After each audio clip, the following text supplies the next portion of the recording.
टिपू सुलतान धर्मनिरपेक्ष होते, धर्मांध होते, धर्मसहिष्णू होते की आणखीन काय? टिपू सुलतान यांनी हिंदू रयतेवरती अत्याचार केलेत का, अन्याय केलाय का, किंवा त्यांच्या धर्मांतराचे प्रयत्न केलेत का?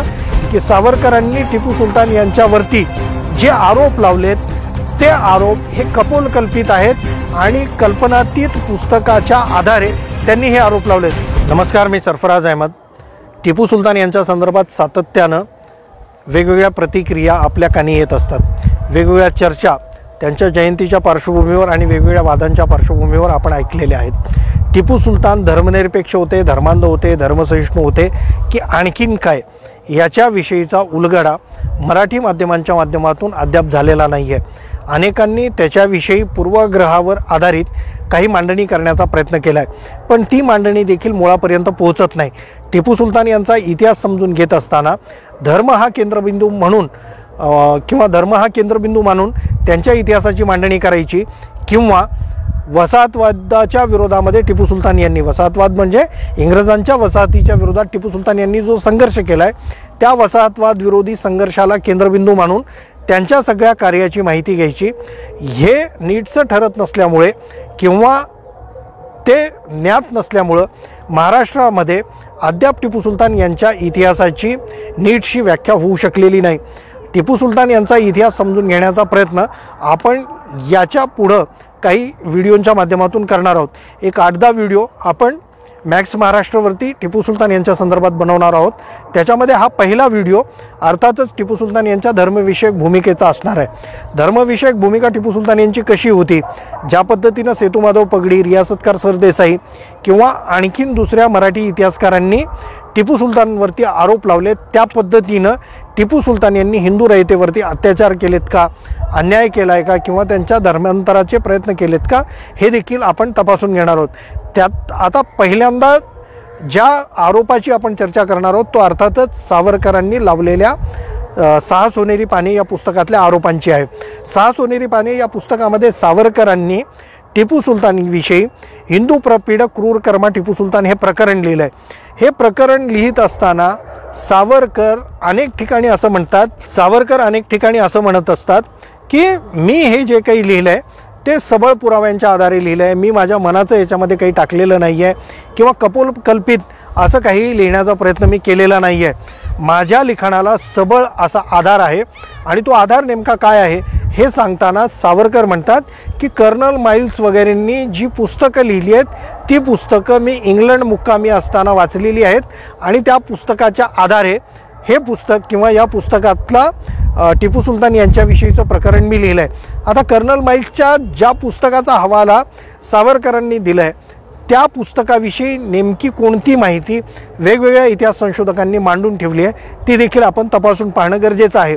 सावरकर म्हणतात की कर्नल माइल्सचा हिस्ट्री ऑफ इंडिया हा जो ग्रंथ आहे तो इंग्लंडच्या व्हिक्टोरिया राणीच्या ग्रंथालयामध्ये मी पाहिलेला आहे, वाचलेला आहे आणि त्याच्या आधारे मी या इतिहासाची मांडणी करतो आहे। आता कर्नल माइल्सच्या इतिहासाच्या पुस्तकाविषयी किंवा हिस्ट्री ऑफ इंडिया या ग्रंथाविषयी B.N. पांडे आणि अन्य इतिहासकारांनी ज्यावेळेस पडताळणी करण्याचा प्रयत्न केला त्यावेळेस त्यांना जी माहिती मिळाली ती अतिशय धक्कादायक अशी होती।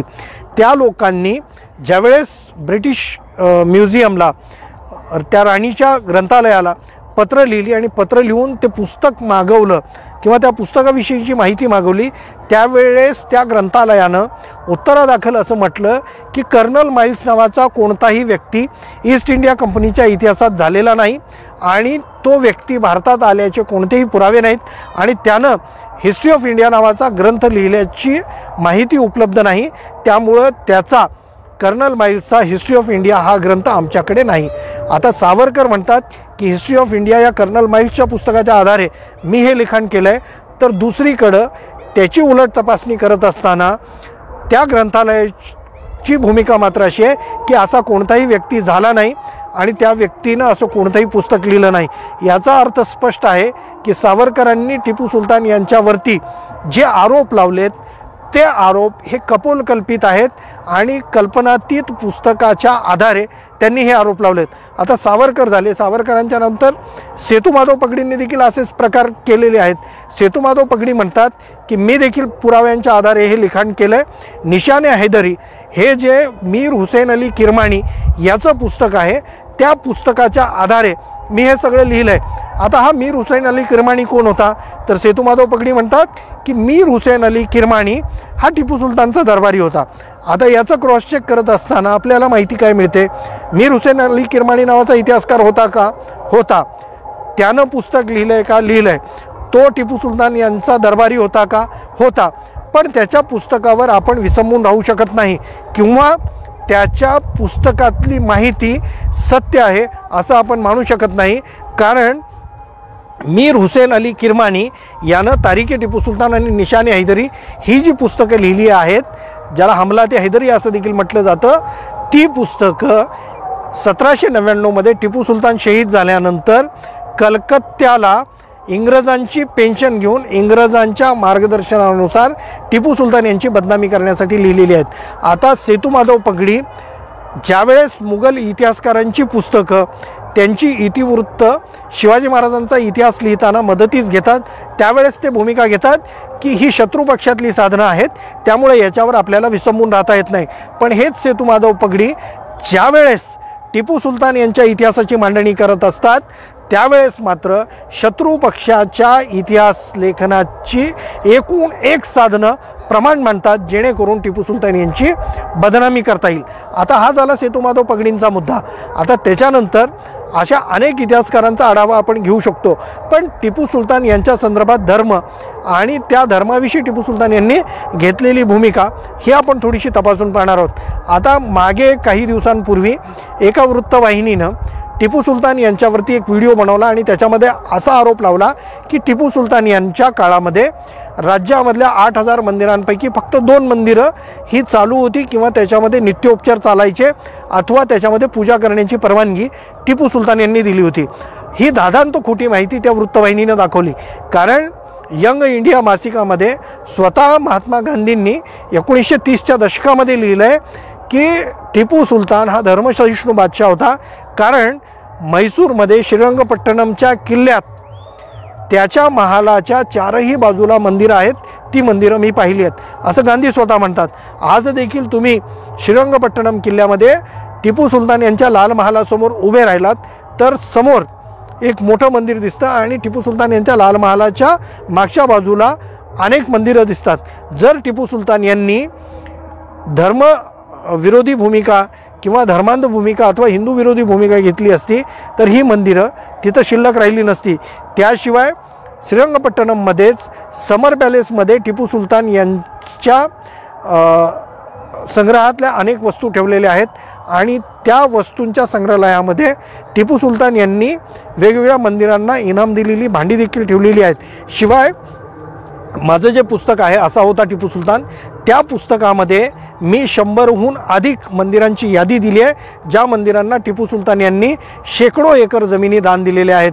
आता जर टिपू सुलतान यांनी शेकडो एकर जमिनी 100हून अधिक मंदिरांना दान दिल्या असतील तर ज्या पद्धतीनं त्या न्यूज चॅनलनं दावा केला आहे त्या पद्धतीनं टिपू सुलतान यांच्या काळात फक्त 2 मंदिरं चालू होती, हा दावा खोटा ठरतो। त्याशिवाय टिपू सुलतान यांच्या सैन्यामध्ये प्रचंड मोठ्या प्रमाणात हिंदू सैनिक होते। राजा किशनराव सारखा माणूस असेल, पंडित पूर्णय्यासारखा व्यक्ती असेल, नागाराव सारखा व्यक्ती असेल, अशी कित्येक नावं सांगता येऊ शकतात।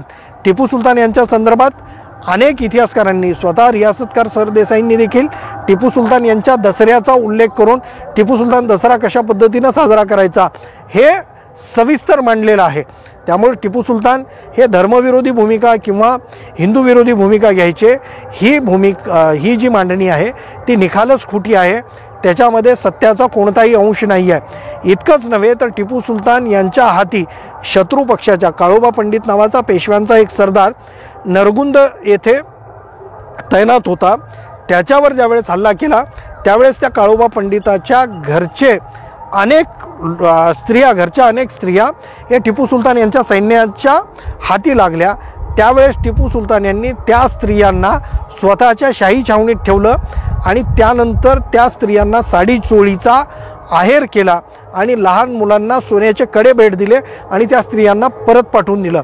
असा हा धर्मसहिष्णू राजा होता, ज्याचा संघर्ष फक्त वसाहतवादाच्या विरोधात होता, इंग्रजांच्या विरोधात होता। त्या व्यक्तीला, त्या राज्यकर्त्याला, त्या वसाहतवादाच्या विरोधात संघर्ष करणाऱ्या योद्ध्याला धर्मांध ठरवणं योग्य नाही आहे। धन्यवाद।